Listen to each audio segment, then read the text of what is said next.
అలానే మీరు గనుక గమనిస్తే మనం చిన్న చిన్న విషయాల్లో అమరావతి ఆంధ్రాకి పర్మనెంట్ క్యాపిటల్ అని చెప్పి బిల్లు పాస్ అయింది. ఓకే.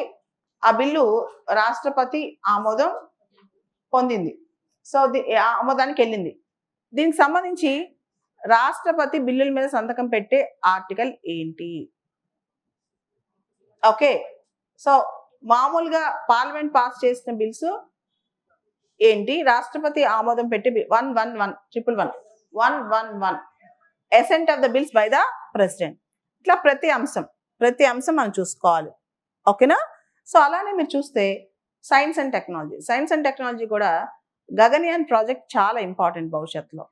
అలానే హిస్టరీలో మీరు చూస్తే రీసెంట్‌గా బిఆర్ అంబేద్కర్ గారి మహా సత్యాగ్రహకి 100 సంవత్సరాలు నిండాయి. ఓకే. మహా సత్యాగ్రహ అంటే అదొక డ్రింకింగ్ వాటర్ మూవ్‌మెంట్ అన్నమాట. సో, ఇలాంటివి పూర్తి స్థాయిలో కింది వాటిలో మహా సత్యాగ్రహకు సంబంధించి ఏ ఫ్యాక్ట్స్ కరెక్ట్ కాదు. Which are the following facts are not correct about Mahad Satyagraha or which are the following facts are incorrect about Mahad Satyagraha. ఇటువంటి క్వశ్చన్స్ అడుగుతారనమాట. సో, ఎగ్జామ్ పల్స్ వేర్ అంట నేను.